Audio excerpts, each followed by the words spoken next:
Welcome to Father and Son, and welcome to you, Tom. Morning, Dad. How are you? I'm very well, thank you. Well, it's got some funny weather.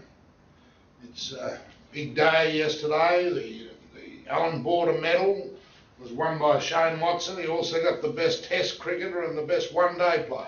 Makes you wonder, why are we bothering to celebrate this? We've had an appalling summer of cricket. I mean, Australia won the one-day series, but it lost badly in the Ashes.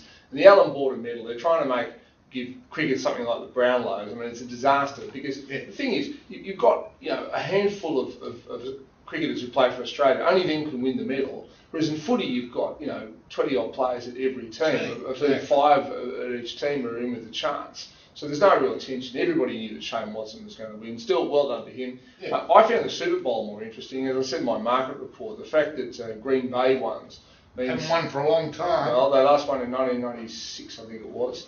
And the fact that they won... Vince Lombardi, the trophy is named after him, and he was the fantastic coach of the Green Bay Packers. Well, Vince Lombardi's great quote in life was, "Winning isn't everything, it's the only thing." And he was pretty hard-nosed like that. And the other thing in the world of sport was to see that the age-old tradition of AFL footballers behaving badly in the off-season continues. Now, we've had all sorts of issues at the Secula Football Club, but the video has emerged of Western Bulldogs players on holiday in Hong Kong being idiots in the traffic. Nothing's really changed here, has it, Dad, with footy players being stupid? No, it's happened all my life. I've noticed it. But as we know, there's so many of them. You've now got 18 teams and you've got 38 players in each team. So you've got to have some trouble somewhere along the line. Well, it's just a pleasant change and it's not St Kilda. Yeah, but I think the real problem is in the old days it used to go on, but not everybody walked around with a mobile phone with a video camera on it. And of course now they do. And the other thing is you've got more people reporting on football than you've got reporting on federal politics. I mean, it's quite amazing the number of people. It's 8 pages in the Herald Sun every day and the season's not even on. Now, speaking of the off-season, I read a story, might have been tongue-in-cheek a week ago. A union official has said that Australia Day is so important that we shouldn't just have a one-day public holiday. He was suggesting an Australia Week holiday to properly celebrate our achievements as a nation. Do you think we take too many holidays? Well, I think we've got enough, Tom. I mean, most Australians don't come back to work in January. I mean, you and I are the exception.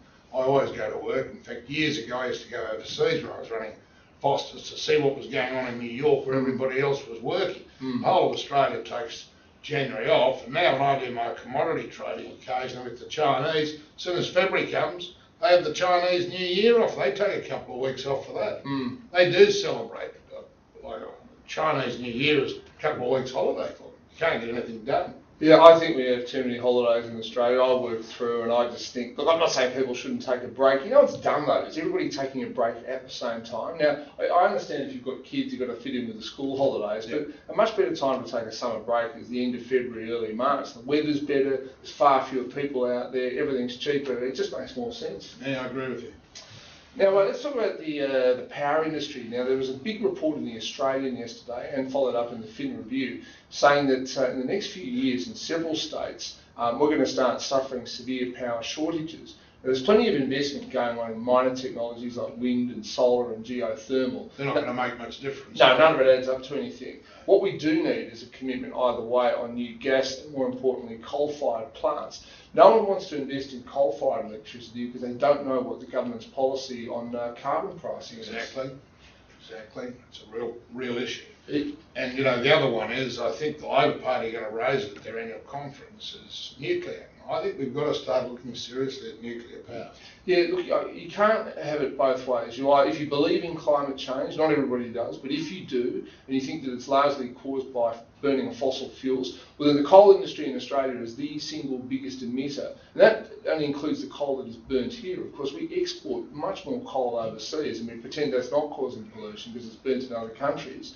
If you believe that's a problem, nuclear is the only technology that can solve it that we currently have. And the problem there is it's quite expensive, and if you start on a plant now, they think take about 8 years to get it up running. Oh, it'd be more than that, because you've got to develop all the expertise. We don't have any nuclear technicians in Australia, but to the extent we do, there's very few of them. Would you bring them in from overseas? Well, maybe we will, but there's a big demand. I mean, China's building nuclear, Japan is building nuclear, the northern parts of Europe, even Germany has admitted that it might have to keep with its nuclear power program. So it's a big one. I mean, the reality is, how we can just pretend that we're not causing pollution by shipping coal overseas is beyond me, but that's what we do, and it's done. But we're going to need some investment fairly quickly, somewhere along the line, and quite significant investment, or we're going to have huge power shortages. Well, of course, the reason the government doesn't want to do anything about this at the moment, you've seen this huge political furor over the flood levy, which, to be honest, is not going to be a big tax, 0.5% for most people, and only for 1 year. But it's caused an enormous amount of argument within both parties, and the Liberal Party, they're not sure what they think. But of course, if we have a carbon price, which really will amount to a form of a carbon tax, that'll be a far bigger tax. It'll impact far more people, far more significantly, and the Labor Party... And could make Australia less competitive in the world markets. Absolutely it could. And so they don't at the moment want to contemplate yet another tax, given the unpopularity of the one that's already been called for. And yet the result is we're not getting any new investment in power plants, because people say, well, why should I invest all this money if I don't know what the price of carbon's going to be? Exactly. Now, on a lighter note, I see Ida Buttrose, who I know, has put out a book on manners. Obviously on this website you can go to the manners section, you'll learn quite a bit. She's quite serious when she says if you spit out your chewing gum in the street, you should go to jail. Yes, Ida Buttrose has said if you urinate in public, it should be probably a public flogging followed by a jail sentence for a second offence. She didn't actually, sorry, a second offence. She didn't actually say that, but she says that's very bad. Talking loudly on your mobile phone in a confined space, kissing each other in the cinema should be outlawed according to Ida. But Dad, you've been saying for years that the level of manners in this country is going downhill. Been declining. I have. And, well, you can read our manners section on the website that you're now looking at.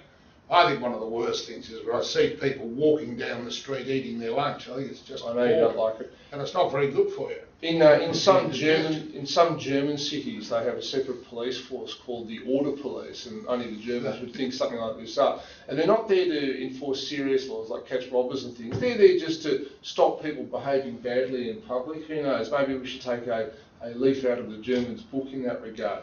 Well, we could, couldn't we? Hey, now one more thing, Dad. Now you played originally 247 amateur games of football, and then 248. Well, and then several decades later, you came back and played a couple more and made it to 250. So that was a comeback in your. I was 59 years of age. Right, so quite must old. have been last year.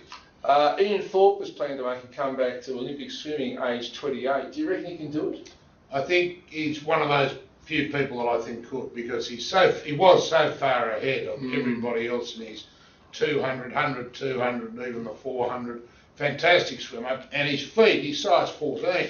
He's like he's got a pair of flippers on when he swims. The problem I have is that he's not only stood still, he's gone backwards. I mean, he's put on a lot of weight. He can lose that if he's prepared to get involved in the training. But the rest of the world has moved on in swimming, and what were Thorpe's best times at his peak would no longer break records. That's the thing. So he's not going to get back to where he was. He has to get to where he was and then some to be really good again. But he's only 28 years of age. I think he's got a real chance. And even if he only swims in the relay in the Olympic Games, that'll be a great boost for Australia and will create a lot of interest for Australian in swimming. Well, it would indeed. Mark Spitz had a crack at it when he was 41 years old. Didn't work. Of course, he was the Ian Thorpe of his age at the 72 Games, 5 gold medals. I don't know. My feeling is that Thorpe's doing it because he needs the money. Yeah, there's a few rumours out there saying that, but why would he need the money? I think isn't he paid by a lot of people? No, in fact, he's pumped his money into all sorts of business ventures that haven't worked. Anyway, we wish him well. He's got to train for 9 months. Then he's got to be drug free, and then he's got to start competing again to have a crack at making the 2012 London Olympics. All right, that's it for this week. Thank you for watching. We'll see you all next week.